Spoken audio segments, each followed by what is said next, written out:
Okay, let's unpack this. We are diving into one of the most fundamental questions in all spiritual and really philosophical thought. What is the ultimate nature of divinity? I mean, do we worship a God with an eternal personal form, what the Vedic sources call Sākār, or is the ultimate reality entirely formless, abstract, and an unmanifest Nirākār? Right. This isn't just an academic question. For you, the learner, how you answer this really dictates the entire direction of your spiritual practice. It absolutely does. And our mission today is to, cut through the assumptions and the common debates. We are going straight to the core source texts. Specifically the Bhagavad-Gita and the Brahma Samhita. Exactly. To establish the definitive scriptural conclusion on this matter, we're just charting a course based entirely on what these texts say in sequence and seeing where they lead. Yeah, exactly. And our source material provides a very, very clear framework. They are not saying the formless aspect doesn't exist. No, not at all. They acknowledge it, but they propose that it may not be the complete picture. So we're going to build the argument piece by piece, starting with the most practical question first. That's the key. We're looking for the source, the actual foundation of all reality.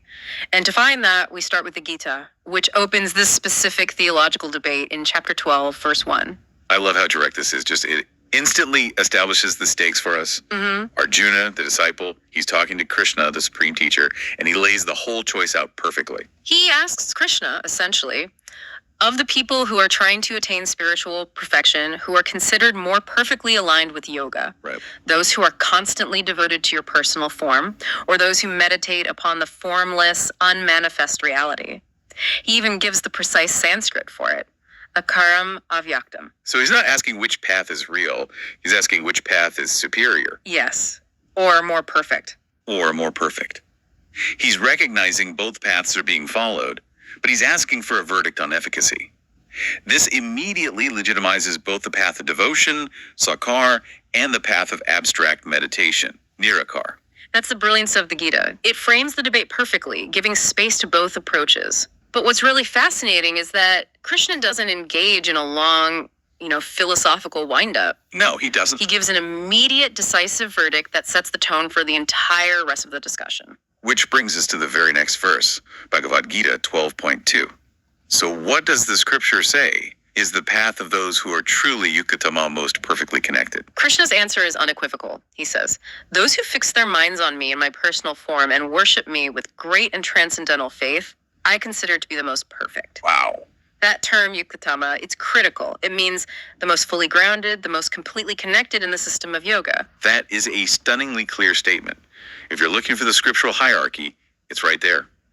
Direct personal devotion to Krishna's form is declared superior to meditation on the formless, unmanifest reality. It serves as the foundational verdict. It establishes that while the formless reality is a destination for some, the personal form is the highest object of worship. And personal devotion, Sākār, is the path of greatest perfection. Okay, so now we have the verdict on the act of worship. But if the personal form is the ultimate object of devotion, we absolutely must define it. Yes. Because if we assume this personal form is material, like our bodies, then the entire argument just collapses. Right, and this is where we shift focus from the Gita to the Brahma Samhita, which zeroes in on the ontological nature of God's body.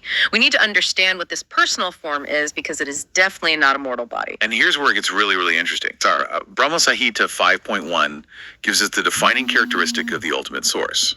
It starts by declaring, Krishna is the supreme controller, Ishvara Parama. But then it reveals that he possesses something called an eternal, blissful, spiritual body Saksidananda Vigraha, and that he's the cause of all causes. That Sanskrit compound, Saksidananda Vigraha, it contains the entire definition of God's nature. The last word, Vigraha, is key. It means form or body. So the scripture is asserting God has a body. It is, but it's qualified by those three terms, defining what that body is made of. Let's spend some time on those three qualities because they directly refute the idea of a temporary material form. Absolutely. The first quality, Sat, means eternity. God's form is permanent, it's unchangeable existence. It wasn't created and it will never be destroyed. It is the very substance of reality itself, unlike our temporary, mutable bodies. So Sat is the definitive refutation of the idea that God only becomes a person when he chooses to manifest. He is eternally existent in this form. Precisely.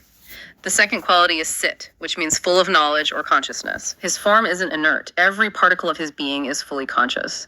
This just removes the idea that God is some unconscious void or a non-sentient force. And the third quality, ananda, that means full of bliss. That's the source of all joy. It is the reservoir of unlimited pleasure and happiness. So when you put it all together, God's form, his vigraha, is made of eternity, sat, knowledge, siddhita, and bliss. Ananda, it's a dynamic, fully conscious, eternally joyful person. That distinction is just. It's profound because it instantly answers the common material objection. If someone says, how can God have a form? Forms are limited and subject to decay. The answer is, Yes, material forms are limited. right, but God's form is spiritual and defined by permanence, knowledge, and bliss. And Brahma Samhita 5.33 drives this home with this really evocative description. It describes God, Govinda, as non-dual, infallible, beginningless, and possessing unlimited transcendental forms. And it has that beautiful detail. It says, he is always a fresh youth. Always a fresh youth. I mean, that's not a static, impersonal cloud. Yeah. That suggests a perpetually dynamic, vibrant personality, perpetually ready to engage and interact. It reinforces that the ultimate reality is characterized by eternal freshness, not some stagnant abstraction. It's the ultimate counter-argument to the concept of a cold, distant, or, aging deity. The form is real, it's eternal, and it's intrinsically engaging. So we've established that the personal path is supreme, and we've defined the nature of that eternal form. Let's return to the other side of the coin. If the formless path exists and it's valid, why does the Gita deem it secondary? Why not just meditate on the formless? This is critical for practical spiritual life, and Krishna addresses it directly in Bhagavad-Gita 12.5. He explains the practical difficulty for anyone who, currently inhabits a body. What's the warning? The text warns, the path of those attached to the formless, avyaktasaktatetasam, is very difficult. Realization of the unmanifest is painful and troublesome for embodied souls. The Havabir. Why the heart language painful and troublesome? I mean, meditating on anything is hard, but why is this particular form of meditation deemed so difficult for the Dehavadbir, for us embodied souls? Well, if you think about it, we are embodied. We experience the world through senses, emotion, memory, tangible forms. Right. The formless path requires the consciousness to completely detach from all sensual objects and intensely focus on something that is, by definition, unmanifest. It's beyond the scope of mind and senses. So you're trying to use a material mind to grasp something that is anti-material. Exactly. It's like trying to hold water with a sieve. The mind is a tool built for grasping concepts and forms. So to constantly strain the mind against its natural function causes severe intellectual strain and, pain. Ah, I see. It's an incomplete path because it denies the natural inclination of the soul to seek a relationship. For the embodied soul, connecting with a personal, blissful form is natural and effective. The formless path is, by Scripture's own measure, a grueling intellectual exercise. That makes perfect practical sense. The personal form provides a spiritual object for our spiritual emotion, our love, our affection to attach to. The formless path gives us nothing but abstraction. It offers no reciprocity, which is just essential for a complete spiritual relationship. Okay, now we need to address two significant errors that the Scripture identifies when people consider God's form. The first is a very common philosophical argument, that God is fundamentally formless and only assumes a temporary material body out of compassion. This is such a crucial distinction. We're talking about God's nature, not his temporary avatars. And Krishna explicitly addresses this misconception in Bhagavad-Gita 7.24. And what's the scriptural correction? He says, unintelligent people, Abudhaya, think that I was originally formless, but have now assumed a form. They do not know my higher imperishable nature. Wait, Abudhaya? Unintelligent. That's a strong language for a philosophical position. Yeah. Why is the Gita so decisive in labeling this view as unintelligent? Well, the term abudhai here refers to a failure of intelligence or knowledge regarding the specific point of his higher nature. It's not an insult to their general IQ. I see. The text says they are ignorant because they don't grasp that his form is imperishable. They reduce the eternal spiritual Saksad Ananda Vigraha to the level of a temporary perishable material body. That intellectual failure, it blinds them to his true permanent nature. So the crucial conclusion is that Krishna rejects the idea that he is a temporary manifestation of the formless. He is eternally personal. Precisely. His true supreme nature is the personal form. The second misconception is related.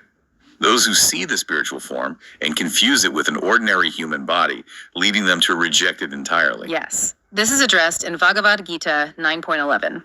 Krishna calls these rejectors mushas, which can mean ignorant or fools. Another strong word. A very strong word. They deride me when I appear in a human-like form.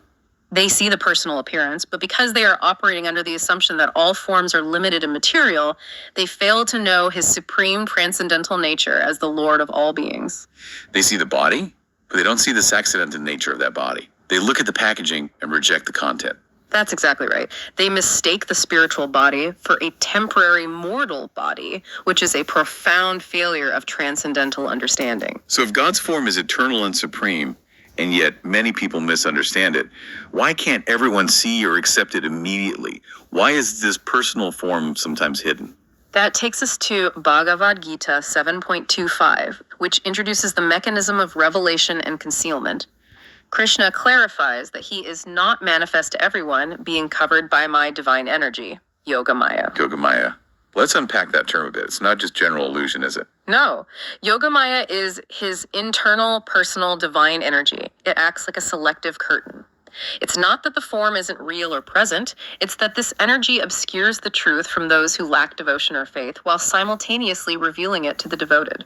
It guards the intimate nature of the Lord. So acceptance of the personal form isn't really an intellectual exercise, but a relational one. Yes. The form is present, but it's only revealed to those who approach with faith and devotion. Exactly. The ultimate reality is not discovered by brute intellectual force, but by a relationship nurtured through devotion. This has been a very systematic deep dive, really following the scriptural roadmap.